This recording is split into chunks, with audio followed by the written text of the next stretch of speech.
Happy Monday, one and all. It's Christmas week. What a wonderful time to be working. Uh, Welcome to the Disney Morning Show. We're going to catch up what's going on over the past weekend in the world of Disney. Look ahead to today. I want to say it's a short week, but it's a different kind of short week. We'll do a show today. We'll do a show tomorrow. We'll skip Wednesday because it's Christmas, and then we'll come back and do Thursday and Friday because Wednesday is the worst day for Christmas to fall on. Uh, my name is DB Mosley, co-founder here at Laughing Place. Over there is Kyle Burbank, our managing editor. How's your weekend, Kyle? It was nice. You excited for Christmas? Yeah, I'm excited for an extra day off. Um, yeah, I was looking at our schedule. We actually have someone scheduled to work Christmas morning. That's we gotta.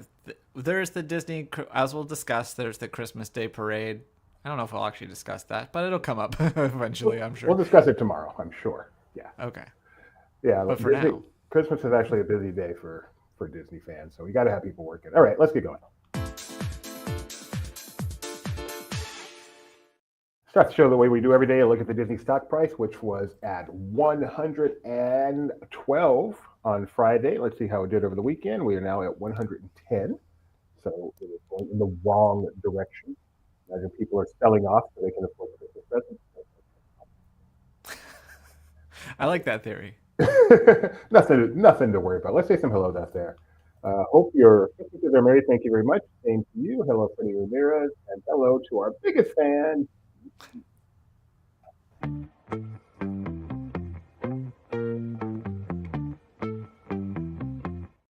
Here's he.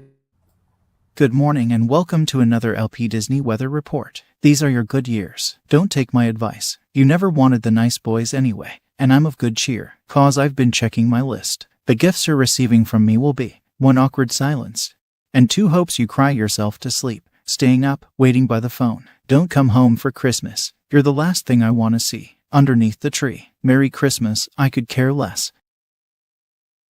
Let's get to the weather. Anaheim will reach 68 today, with mostly sunny skies to start but cloud cover coming in as the day goes on. Walt Disney World's high today will be 73 but the evening low will dip below 60. Castaway Cay is 73 now but will work its way up to 75 by the early afternoon. Lookout Cay at Lighthouse Point will be 76 today and breezy. I'm breezy. Disneyland Paris is cloudy again tonight and is barely clinging to temps above the 40-degree mark. Tokyo will be quite sunny tomorrow, but that won't help much with warmth as they'll top out at just 51 degrees.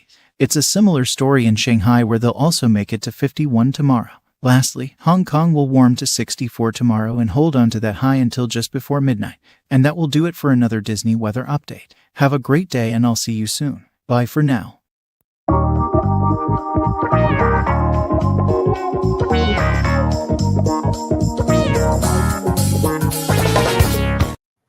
Once again, the best weather in the world is at Castaway Cay. And here I am in Northern California where it is somewhere around 57. uninhabitably cold.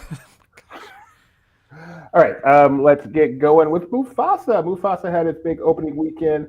I wouldn't say big. No, it was fine. As we discussed on Friday, the projections were looking around 50 million. Doobie took the over at 55 million and said it would place number 1. And I said it would make 45 and place number 2. We were both wrong. It made 35 million domestically, and that's an estimate, so it could still be higher or lower. It fell behind Sonic the Hedgehog 3, which earned $62 million at the domestic box office. The saving grace is that it did top it. They could still make ads that say number 1 movie in the world because globally it made 122 million and that's still below 180, but it won the weekend internationally. Well below. I mean, this movie has so far vastly underperformed expectations. There's no other way to put it. Even Would you say that the box internationally. office tracking was lying? even even my mind is so messed up this morning. Even taking international into consideration, where it did finish number 1, but I mean, it compared to expectations, it did worse internationally than it did even domestically. So, but we'll see. Maybe this one has legs. Maybe they have other things in mind other than strictly box office. See how it does on home release and all that. But so far, at least, the Mufasa has Simba. Oh, this is probably not Simba. This is probably Mufasa going ah. That's his box office totals falling. So, Yeah. oh no! But now that you've potentially seen Mufasa. It seems like not a ton of people have. You can go check out Alex's article. He talked about some of the past Lion King media, like Lion King 1.5, and even non Kimba the White Lion, and how it, either is overtly referenced or potentially referenced in terms of themes and things in Mufasa. Yeah, that's a fun little background article that he's got for you. So go check that out. All right. Back here at Disneyland, Disney has put out something that is just way too fun. I am proud of the Disney social media team for doing this. Were you a fan of the sing along videos, Kyle? Back in the Yeah, day? totally. Especially, I mean, mostly the Disneyland one. My favorite is Rumbly and My Tumbly. And there was one of the favorite things when they had the DVD version is that if you put it into French language, it was the Disneyland Paris version. Oh, that's so cool. That's cool. Yeah, I love Disneyland fun from walking right down the middle of Main Street. And then, of course, the highlight was zip, zip, zip, zip, zip, zip, the Splash Mountain. When you know it is a thrill when you go downhill because you're riding on a mountain of your own free will. So well done. So they have Splash Mountain's gone. Tiana's Bayou Adventures there now, so they've given us a special sing-along version of Special Spice, which is kind of cool. Not going to play too much of it because of copyright, but you can go check it out. And they put the...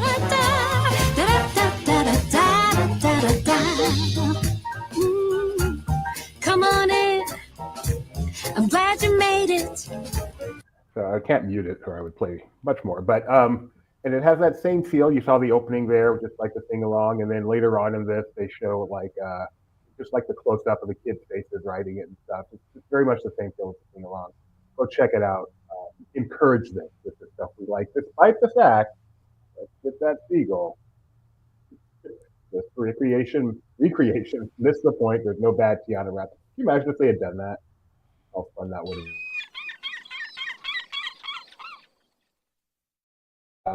Yeah, so no characters on the right. I feel like this was not something that they necessarily put a ton of money and time into, that they thought, hey, we've got a great idea, let's make this happen. And they did. So yay to them. And, boo to Tony. Tony makes a good point. Sonic 3 did not open internationally yet, so it did not have that competition. It'll be interesting to see what happens on second weekend. Thank you, Tony. That is an excellent, excellent point. All right. And also in the realm of Disney theme parks, trying to say where can I take this segue? We have a cool video up of all the holiday highlights. That's not it. From the Hoop-de-Doo musical review over in Florida every year over at the Fort Wilderness Camp Down. This show's been running for 50 years, by the way, and we happen to see it on the 50th anniversary, which is really cool. Every year they bring holiday cheer to the dinner theater, and this runs from Thanksgiving through the holidays. A lot of holiday touches, and we got to see it recently and put together all those holiday highlights into a YouTube video for you to go check out. The Hoop-de-Doo is so much fun. Big fan. That is one suave cowboy. He is. That's the one that was there when I saw it too. He's got it going on. And on the Disney Cruise Line, if you, for some reason, like to work out when you go on a Disney cruise, the whole point is to eat and get fat and be lazy. But if you don't want to do that, if you want to stay in shape, good news. Peloton is now available on the Disney Cruise Line fleet. Travelers on the Treasure noticed it was there. It's been there on the Fantasy for a bit already, and on the Wish, and they expect to have it on the remaining ships by early 2025. So if you like to do your Peloton thing, they're there. Are you a Peloton fan at all, Kyle? So we had a bike at the apartment complex I used to live at, and I never did any one of the live classes, but I did one of those games where you kind of like shift lanes and it played 80s music while I did it. That was kind of fun. I don't know if I can't imagine they have the live classes on these Pelotons. They also have maybe not live, but I would hope that they're connected to the internet. Yeah, I don't know. Live classes, that's like streaming, but who knows? Maybe, I don't know. I'd like to know. But they also have on-demand ones, so I'm hoping. Right, I'm sure those are there. I would certainly imagine those are there. That's cool. And I'm just kidding. I actually do work out when I go on cruise ships. Varying degrees depending on where I am on my fitness journey, but always to some degree. Well, you do the Incredibles course, right? I would not dare do that. My wife did that. That was crazy. Who did? Someone did that. And like, that is not crazy. Made for people over 30. Jeremiah. Oh, yeah. So if you want to take a trip to Shanghai Disney, I have some potentially good news for you. They have updated their requirements. So prior to this, they had a Shanghai specifically and a few other cities in China had 144-hour visa-free travel exception that you could take advantage of. But the catch is that you need to be transiting through China, which means that you'd have to be coming from one country and leaving to a different one. You couldn't go from like LAX to Shanghai back to LAX. And this is still the same thing, except they've extended this to 240 hours. That's 10 days that you can now spend in China without needing a visa as long as you meet those requirements. But I've actually done this. I did this back when it was 144 hours, and there are a few exciting things that you could take advantage of. For one, for the purposes of this, Hong Kong counts as a separate municipality, whatever you want to call it. So if you're going from America to Shanghai and then on to Hong Kong Disneyland, that counts, and you can still travel up to 10 days without a visa. And then it also counts for layovers. So if you happen to book a flight that stops in, say, Tokyo on the way to Shanghai, and then you have a direct flight back to America, you'd be coming to China from Japan and leaving to the United States, and that would comply. Layovers count. That's pretty cool. But what's also exciting to me about this is that there's also a lot more cities that this is eligible for. And as this visa-free exception grows, people will be the people that work at the airports and stuff will know more about it, because when we did it, I think we almost single-handedly held up a flight from Atlanta because they had to get it correct in the system, and they had to call the supervisors and stuff, and it was a big hassle. So as when this program grows and more people are aware of it, hopefully it'll make it smoother, because back in 2016 when we did it, it was not as smooth as it should have been. As you can hear, Kyle has a lot of experience with this. So if you want to travel to Shanghai, you need a little help, Kyle at laughingplace.com, he'd be happy to give you his time. But even better, contact our friends at Mouse Fan Travel /laughingplace, and they will set you up and make sure that they can get you a compliant flight. Okay. And I've had my share of bad reviews. I still remember my first good one, though. Everything else in this production of Our Town was simply terrible. Joey Tribbiani was abysmal. And speaking of abysmal, we've got a review of season 3 of What If up on Laughing Place right now. Here's the trailer for it if you want to look at that while I read. This review is done by our own Benji Breitbart, CEO Head Cheese. Review: Marvel's What If season 3 brings more innovative fun right up until the less than satisfying conclusion. Subhead: the individual standalone episodes are still great, though. That's a good use of a subhead.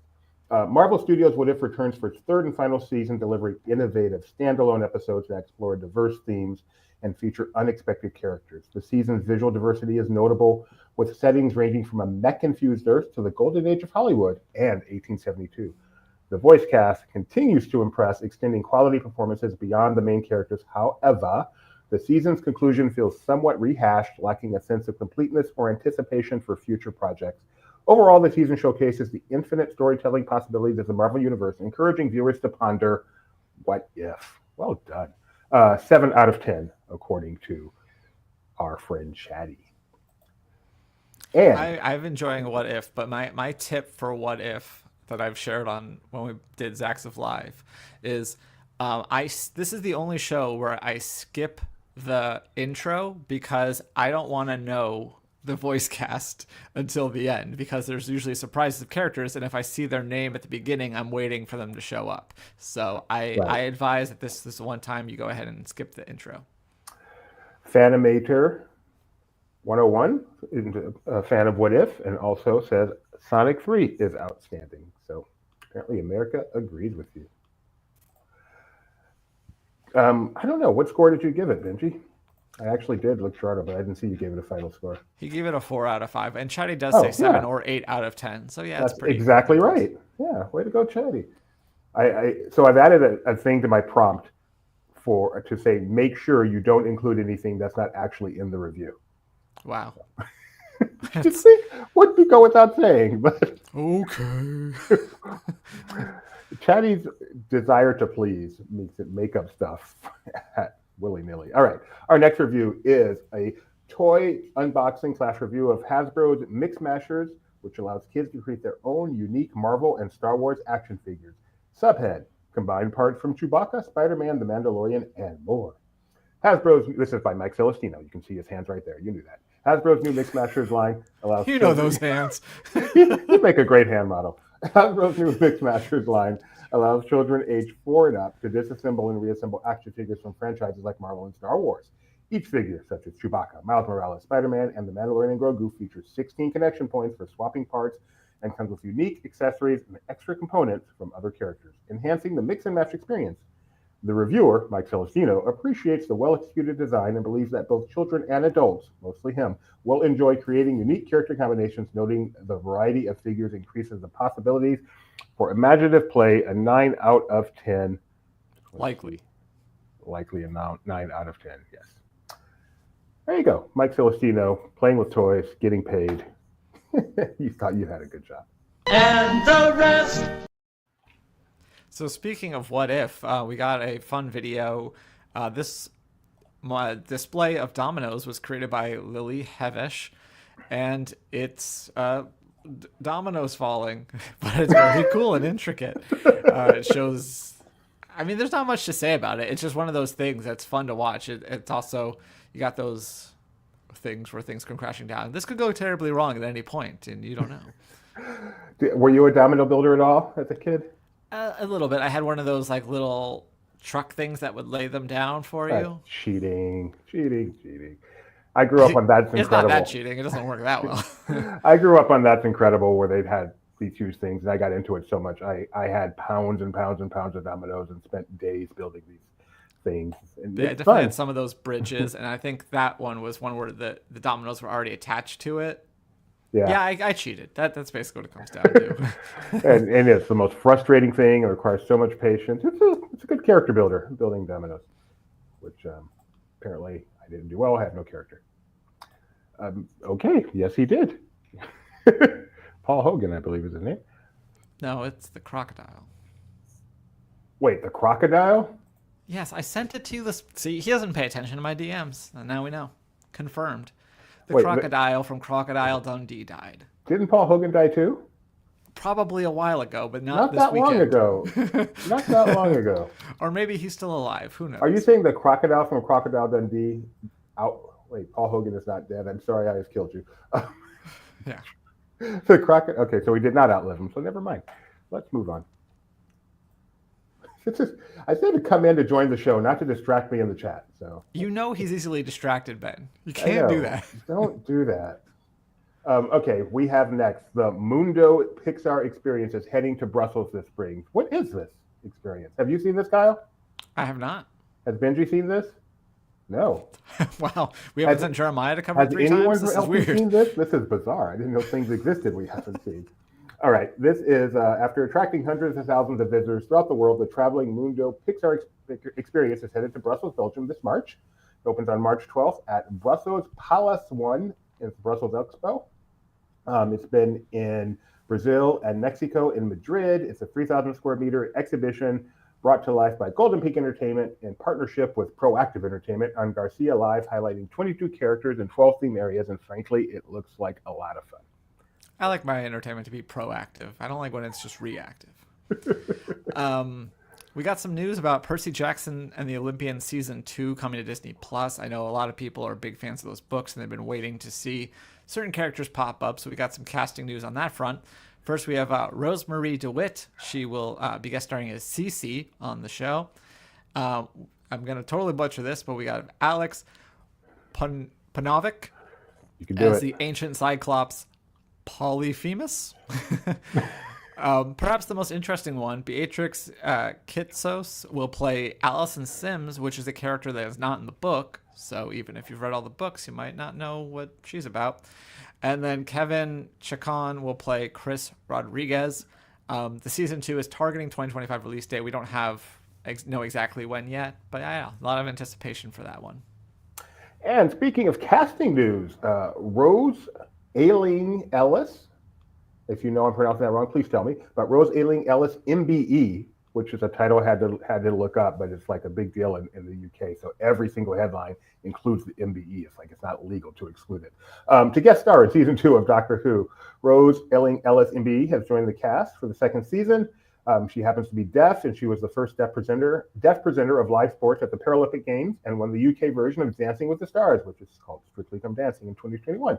No details on what role she will be playing, and this is all we have, but pretty cool. And at Universal Orlando, related to Universal Orlando, but it's actually at the airport at MCO, they have an Epic Universe store that is going to be opening. We don't have an opening date yet, but it's obvious it is coming. This is in the former location of the Kennedy Space Center store, if you are familiar with the layout there. And Universal has previously used this space as a tribute store of sorts for Halloween Horror Nights and the holiday season. So the Epic Universe countdown continues. So the Annie, I'm the official awards person. So whenever I speak, there's a good chance it's going to be about awards during this time of year. We got the Annie Award nominations, the 52nd Annual Annie Awards, which, as you might have guessed based on the name, is all about animation. And so Disney had lots of nominations. One of the biggest and Best Feature was nominated for Inside Out 2. In the TV and Media for Preschoolers, Ariel was nominated in the same category. But for children, we had Primos and Moon Girl and Devil Dinosaur. And in the adult category, you had Bob's Burgers, Great North, and Solar Opposites. I believe that's the mature category. Yeah, adult, mature, same thing. In limited series, several nominations: Dream Productions, Awaju, Lego Rebuild the Galaxy, and Moon Girls Lab. And there's plenty of other interesting categories. So those are kind of like fairly basic as by award standards, but because this is all about animation, you have things like Best Character Design, Best Character Animation, and then Writing and Directing and all those. So you can check out the full list on our site, well, including all the Disney nominees in bold, so you know which ones those are. Ooh. And then we got some new merchandise recently, which is also Kyle's department. Yep, for some reason. First up, just in time for National Polka Dot Day a month from now, you can check out these Minnie Mouse polka dot styles that I don't know how you tell that they're new, because these look like every other piece of Minnie Mouse merchandise you've ever seen in your life. But you can get them in time for January 22nd, which is National Polka Dot Day, and those are all over on Disney Store. Yeah, just see. Oh, wow, a polka dot dress. I don't think they've ever done that before. Okay. I mean, I see your point. I cannot imagine this sweatshirt has not existed before. This is cute, though. That is kind of cute.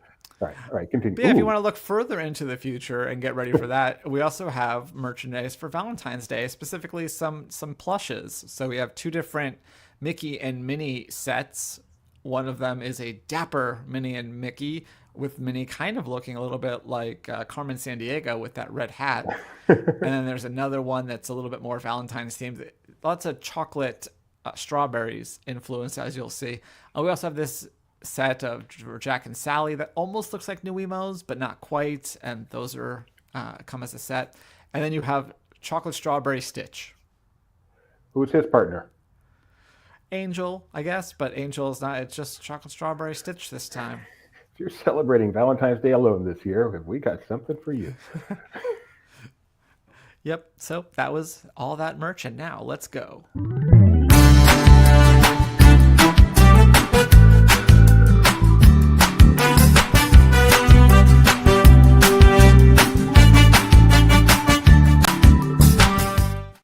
I believe Tony is off tomorrow, so we will not have our Tuesdays with Tony. So I'll go ahead and mention what he has done recently for LP. He did a review of the new short, the new Chibi Tiny Tail short on Disney Channel.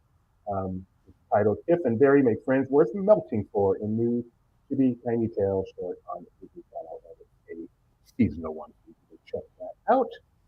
This is a weird story. A 10-meter whale. I don't know why I keep calling it 10 meter. I'm in America. A whale over 30 feet long was seen in the bay, in Tokyo Bay, near Tokyo Disneyland for about 30 minutes, which is an unusual sighting according to scientists. It appeared to be a humpback whale, and there it was, and that's just kind of cool. And finally, Hunchback of Notre Dame, which came out in 1996, I believe. It's like, where are we? You skipped segments. Did I just you went from around LP into fun stuff, and I was like, what? Distractions.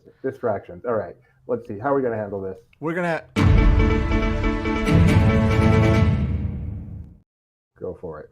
Benji has breaking news. I gonna haven't break read it it yet, down? but it looks All right. like the Animation Guild has ratified a deal with the studios, which is good news because then I don't think they ended up going on strike, right, Ben? Or did they? I can't even see because I clicked off the tab. I was gonna. Is he on? Did you bring him on the screen? No. I was gonna ask I about can. this, and we brought him on in a moment. So that's Now I'm fine. We bringing can him ask him now. Go for it. Hey. So the Animation Guild did not go on strike, but and this is separate. This might be a little confusing because there's also a voice actors SAG labor thing, which they've been picketing a lot. But this is the Animation Guild. They cover animation. Obviously, AI is a big point for them because AI can make a lot of animation, sometimes not terribly, and we. But you can tell that they got everything they wanted by the fact that at the bottom of the press release they say we will continue to work to protect AI protections through things like grievances, lobbying, and other things. So obviously the studios are not going to let them say you can't use AI, which is what they want because they want to pay people, and the studios don't want to be strong, not be able to use technology that develops. So that battle is going to continue. However, I think the world has seen that labor strikes is not good for the whole industry, particularly at this moment. So they made a deal. They're getting, 4%, 7% raises, pay raises. So at least we don't have to worry about not having any animation program. All right. The reason we were going to bring you on anyway today was to talk about an article you recently wrote for A Laughing Place called "The Lessons Disney Parks Could Learn from Ugly Sonic." What the heck is this about? Well, do you remember Ugly Sonic? I remember Ugly Sonic. I remember Ugly Sonic. So my point is I'm looking at the box office, and Sonic 3 is going to easily win the weekend box office. And you go, remember when we all thought this movie was going to be a disaster because one, video games were not successful up until that point. Video game movies were not successful up until that point. And when they first revealed the look of Sonic and he was more human-like, people were disgusted. I mean, I don't know if you remember Cats, but it had a similar reaction. However, unlike Cats, despite some initial pushback, they went and redid Sonic. Cost them reportedly $5 million. They had to move the movie from the holidays to February, and was the butt of a joke in a major joke in the Chip and Dale Rescue Rangers live action movie that came out on Disney Plus a few years ago. But in the end, that $5 million paid off because they have 3 successful movies. They did a streaming Knuckles movie, I believe. And so they have found ways to keep that alive by just taking a beat, listening to fans, and realizing that they had the wrong vision. I look at the Disney parks right now, and you can see a little bit of it with their reaction to Muppet Vision closing, where they try to find ways to bring that into the, react to that by having the Rock and Roller Coaster be rethemed. But there's a point when sometimes it makes sense to just take a beat and make sure you're delivering on what people want. I think you can see this in Tiana's Bayou Adventure, where the Disneyland version is superior to the Disney World version because it's like that's what it was designed for. And instead of just taking a moment to look at the Tiana Bayou Adventure experience they have in Florida and say, oh, wow, we can't just take Disneyland's version and put it in here and pace out right, that we need to actually fix this and make it be the experience it needs to be. Now, we've seen them start to do work on Tiana's Bayou Adventure they added 2 stars. Yeah, and I think that's just the beginning of the work that's going to be going on if our reporting is accurate. But I think it's important to try and not be fast or even on time, but important to get it right. We've seen this with Toontown, where they opened it and they weren't ready for it. It took them a year after it was open, partly because they had to do it while people were walking through it to finally get everything to work right. And I'm getting a little tired of things opening not done and not correct and need to go. Now, you're always gonna have tweaks where you go in, you go, oh man, this isn't working right. Let's change it. Whether it's something that's not reliable or there's a consensus about the element isn't working. But in the end, I think it's important to listen to fans. Now, the thing I will say is you can't just that doesn't mean you listen to everything someone on the internet says, but listen and actually digest people who have nuanced and thoughtful takes, not just angry mob, which is the hard part. And that requires leadership and thinking and an understanding of your product. And so we'll see. Cool. If you want to go read that entire article, the lessons Disney parks could learn from Ugly Sonic, go check that out on LP. Thanks for joining us, man. You're welcome. All right, I am going to get back on the right section of the show, Kyle. Sorry about that. You're fine. So I think we're up to Simpsons. Yeah, I'm going to do the Simpsons real quick. So Mike Celestino, we talked about Tony and Should Be Tiny Tales. Mike Celestino has a recap and review of the latest episode of The Simpsons, Alive, Season 36. Wow, Episode 10. You can go check that out. And then we got another cool Maxon article, Kyle. Yeah, he inspired by the closure of the Six Flags coaster Kintracaw, which apparently is very famous. I've never heard of it. He looked back at some disappointing or weird closures from Disney, including like It's Tough to Be a Bug and Stitch's Great Escape, which kind of closed retroactively, and looking back at those. So go check that out. And finally, Festivus is upon us, Kyle. It's Festivus. Happy Festivus, everyone. For the past several years, we've put together a Disney Festivus celebration for the rest of us. So this includes the airing of grievances, where we highlight a few of the ways that Disney has disappointed us in the past year. But then you also have the Feats of Strength, which talks about how Disney is flexing its muscles still. And then the Festivus Miracles, where we just highlight things that we might not have expected to happen, but happened. And this year, we included some synergy. So check that out. And we should be doing a stream. I don't exactly know what time yet, but if you're a member of Laughing Place, watch out for our Festivus stream, where we'll discuss all of our picks in depth, get your suggestions as well, and have a celebration of Festivus. Happy Festivus, everyone. Oh, I should have gotten that MCO tweet available out here. Oh well, go ahead. Oh. Well, we can do that after we get to the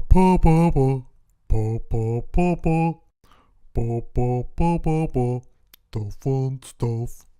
Yes, the fun stuff, which I've already ruined one of those with the giant whale attacking Tokyo Disney. But we'll move on to the... Not everything attacks Tokyo. Just because it comes from the ocean. Whatever. The other fun thing is, as I started to mention before Kyle correctly pointed out, I just skipped a section. Hunchback of Notre Dame, the 1996 animated classic. Some feel Disney's best animated feature ever, and I think that's a case that can be made. It's fresh, apparently. Rotten Tomatoes has gone back over 25 years after its initial release and gotten some archival reviews to get it over 50, and now it is certified fresh at 80%, which is ridiculous. It should be much higher than that, but it is certified fresh. And we do point out one review in there. Roger Ebert from the Chicago Sun-Times back in the day gave it a 4 out of 4, defining it as a high point in the renaissance of Disney animation. Congratulations, Hunchback. You are deformed. You are ugly.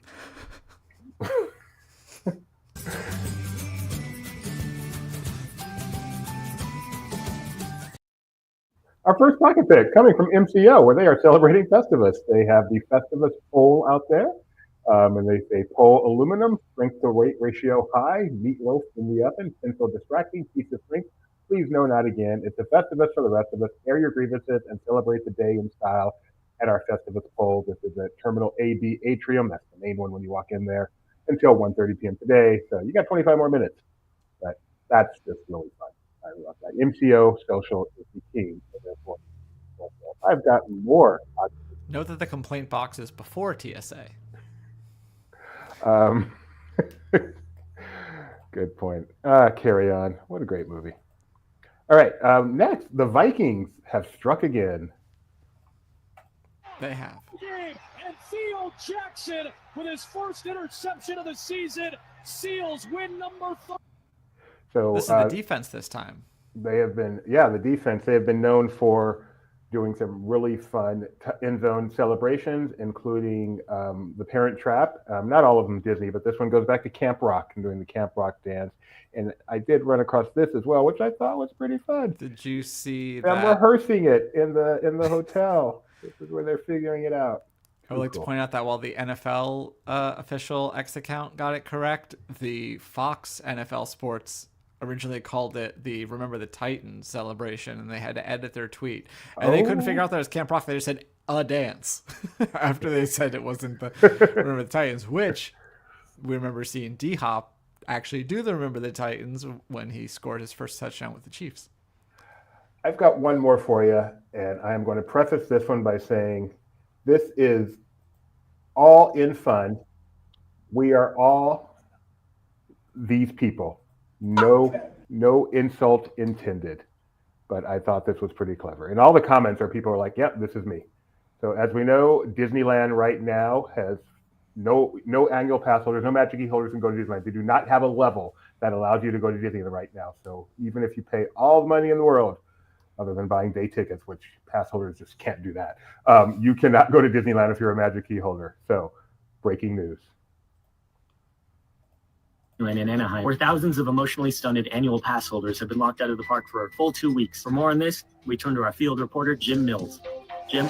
Thanks, Tim. Thousands of happy families will be cycling through these gates behind me for the first time today, while thousands of childless adults who use theme parks as an emotional crutch will have to spend the holidays this year in the real world. I'm here with Jason, a 35-year-old annual pass holder who has been to the theme park over 300 times this year and is now walking the grounds, aimlessly looking for a purpose in life. Jason, how do you feel about the blockout dates? Honestly, it's a disgrace. I have not purchased an overpriced sweatshirt or a pin set in about 48 hours. I am really not sure what to do with myself. Would you say that Disneyland is a large part of your personality? I would say it comprises my entire personality. And do you at all feel like you're speaking from a position of privilege and whiny entitlement that you might expect from a child who's denied candy by their parents at the grocery store? Absolutely not. We continue to stand on the platform that Disney adults are one of the most oppressed and marginalized communities in the nation. Now, have you ever considered confronting your issues head on rather than escaping to a fantasy world whenever things get a little rough? No, I am not. I'm currently going through quite a few issues that could certainly be fixed with therapy, but I'd much rather shove those feelings deep down along with a lukewarm churro.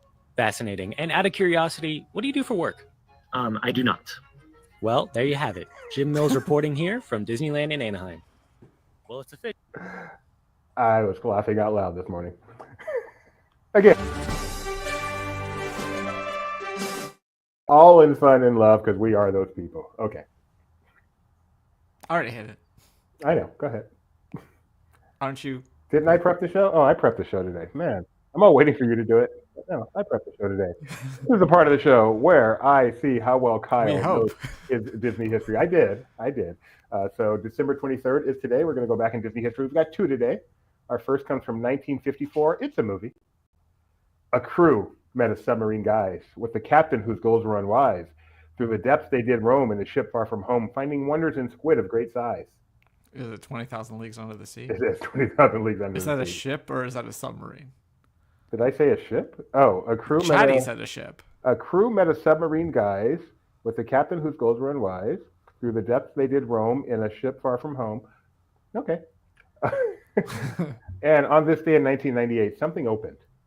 Is it New Tomorrowland? I have a limerick for you. It's not New Tomorrowland. It's in Florida. Okay. That would help. On a stage where the wonders unfold, a story and movement is told. With leaps and with grace, they transform the space into art that's both daring and bold. Is that La Nuba? Wow. Way to go. Nice job. I told it not to use the word circus. And it. Well done. That's it. That's all we got today. Kyle is 2 for 2. Yay. Finally. And I think that's all we got today. We'll do football tomorrow. It was a rough week, but the Cowboys won, so it was good. Thanks for joining us. Merry Christmas. We will be having a Christmas Eve show tomorrow. If you're a member, we will be having a festive show later today. Otherwise, like, subscribe, ring the bell. You never know when we're going to pop up, especially this time of year. So thank you. We'll see you tomorrow. Bye.